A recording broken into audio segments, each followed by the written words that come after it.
Muy buenas tardes. El tema que vamos a tratar hoy son las alteraciones de la cognición y la conciencia. Nuestro grupo está conformado por Carol Solórzano, Angie Escobar y quien les habla, Ángela Ortiz. Está dirigido a la profesora Diana Bigoya. ¿A qué se le denomina inconsciente cognitivo? La palabra inconsciente se relaciona con Freud y con el psicoanálisis. Difícilmente la podemos relacionar con la psicología cognitiva. Esto no quiere decir que dentro del cognitivismo no haya la posibilidad de concebir dicho concepto. Antes, por el contrario, desde el inicio de este podemos evidenciar muchas manifestaciones de este concepto, sabiendo que aún no lo hayan definido o se refiera a él por medio de otros términos. Teniendo en cuenta que en las últimas décadas el inconsciente ha ganado espacio en la investigación psicológica del paradigma cognitivista. El significado de inconsciente puede aparecer bajo otros criterios. Lo han nombrado como procesos implícitos, esquemas subyacentes, pensamiento automático, pero ninguno de ellos ha logrado definir la integralidad del concepto. Freud planteó una noción de inconsciente integrado principalmente por deseos y sentimientos que generan angustia y resultan inaceptables. Las personas mantienen fuera de la conciencia mediante diferentes mecanismos de defensa como la represión, pero aún así tales afectos continuarían operando de forma oculta y por tanto seguirían psicológicamente activos. Desde este punto de vista, cabe resaltar que el inconsciente afectivo motivacional planteado como un supuesto a nivel clínico más que científico.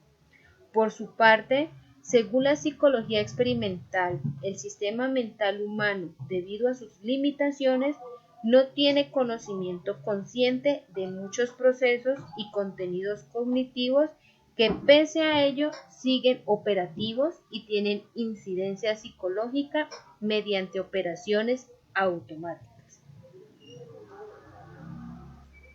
Ahora hablemos de qué es la negligencia atencional y qué tipos existen.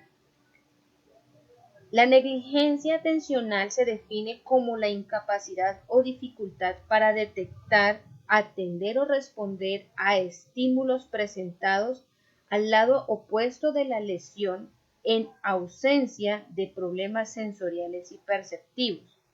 Es decir, los pacientes que presentan este síndrome presentarán un déficit que afecta al conocimiento que tiene su propio cuerpo y del espacio del lado opuesto a la lesión. En ocasiones se puede llegar a comportar como si no existiera la mitad de su cuerpo. Este síndrome normalmente está causado por un accidente cerebrovascular, por daños en el lóbulo parietal y aunque se ven casos en el hemisferio izquierdo, la más común son las afectaciones en el hemisferio derecho. ¿Qué tipos de heminegligencia hay?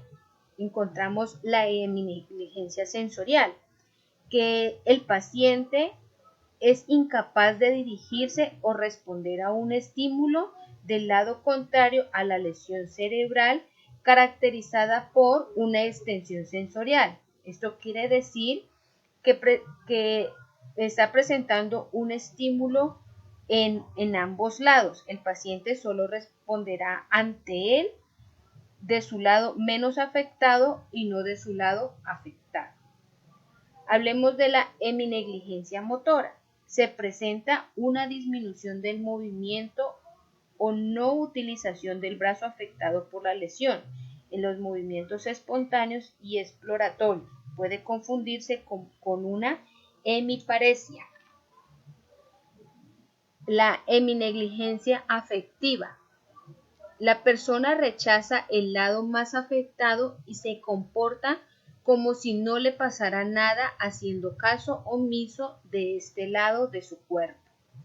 La heminegligencia representatoria. El paciente no reconoce la mitad de una representación o imagen mental de una situación real. ¿Qué dificultades funcionales derivadas de la heminegligencia encontramos? Por todo ello, la heminegligencia está relacionada con mayores dificultades para la recuperación funcional, al no tener conciencia de su lado afectado ni atender a los estímulos que llega de ese lado. Los pacientes presentan incapacidad o problemas para la realización de dichas actividades. Por ejemplo, bañarse, no se enjabona ni se seca el lado que está afectado. A nivel de higiene corporal, por ejemplo, a la hora de peinarse, de ponerse el desodorante, de afeitarse, a la hora de vestirse, cuando se van a alimentar solo comen de una parte del plato. La movilidad al cruzar la calle no miras hacia el lado de la afectación. En la cocina, al preparar una receta, una comida, no lee completamente. En el control de los medicamentos no se organiza bien. Al comprar no prestan atención a uno de los lados, no se orienta, ¿sí? ¿Qué es el aprendizaje inconsciente y qué evidencia hay a su favor? Este tema es de gran importancia en investigaciones actuales de la psicología cognitiva y junto con la percepción y la memoria inconsciente son el pilar fundamental del procesamiento inconsciente, proceso psicológico que cuenta con metodologías de estudio más diversas donde han permitido evidenciar la existencia del fenómeno, sino que también han aportado la descripción de las características del mismo. El aprendizaje inconsciente no trata de la forma en que adquirimos los conocimientos, sino en cómo la información que aprendemos es procesada. Esto quiere decir que hablamos de aprendizaje asociativo basado en relaciones entre informaciones y constructivismo, que es la interpretación de la información. Se puede decir que existen dos tipos de aprendizaje: el aprendizaje implícito, que se produce de forma inconsciente y sin esfuerzo. Esto quiere decir que se aprende sin pensar en ello, por ejemplo, también a través de simples repeticiones, y el explícito, que es necesario realizar un pequeño esfuerzo consciente para incorporar conocimientos, donde exige de atención sostenida y selectiva y, por supuesto, de la activación de la corteza prefrontal. Unos investigadores del Instituto Karolinska y del Instituto Nacional para los Trastornos Neuropsicológicos llevaron a cabo una investigación para descubrir la importancia del aprendizaje implícito en nuestro cerebro y cómo éste se apoya en áreas primitivas del mismo. Aplicaron durante el estudio un proceso de disociación que permite evaluar por separado las contribuciones conscientes e inconscientes en el aprendizaje y rendimiento de una tarea. Los ganglios basales fueron estudiados y los relacionaron con un neurotransmisor como la dopamina, ya que éste les otorga plasticidad y esta implica con nuestra capacidad de aprender y fijar conocimientos.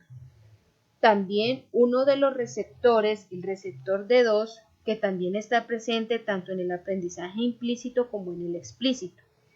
Dicha investigación reveló que el núcleo estriado forma parte de los ganglios basales y se activa ante el aprendizaje implícito. Según los científicos, los resultados obtenidos confirmaron la teoría de que los sistemas de aprendizaje implícito, es decir, inconscientes del cerebro, son más simples y más antiguos desde el punto de vista evolutivo. Ahora bien, miremos qué es la memoria inconsciente y qué evidencia hay a su favor. La memoria inconsciente la definieron como la información inconsciente que la puede recuperar en un momento dado y que ésta influye en la conducta o en la experiencia de la persona, sin que sea consciente de la información o de que la conducta está afectada por alguna información.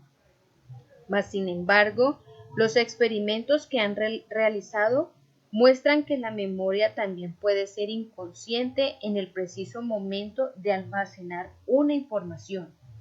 Un claro ejemplo es cuando un paciente está bajo anestesia. El paciente puede asegurar no recordar nada de lo ocurrido en ese preciso momento.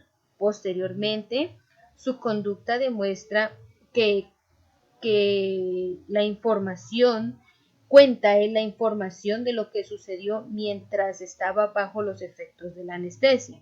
Lo que quiere decir es que el paciente logra percibir y almacenar inconscientemente dicha información y luego recuperarla y demostrar su existencia. Dicho esto, la memoria inconsciente es un procesamiento de información donde puede darse en el momento de almacenar la información tanto como en el momento de recuperarla, pero también puede verse en los subprocesos de memorización y recuperación. Por ende, esta información que se procesa es netamente de naturaleza inconsciente, donde las personas no se dan cuenta, no tienen la experiencia consciente de la información y de cómo ésta afecta su comportamiento. Esto también les ocurre a las personas con amnesia a causa del deterioro neurológico en el córtex prefrontal derecho y en el hipocampo. En el momento de la existencia de la patología, carecen de recuerdos episódicos explícitos, por tanto retienen con normalidad de forma implícita pero activa. Muchas gracias.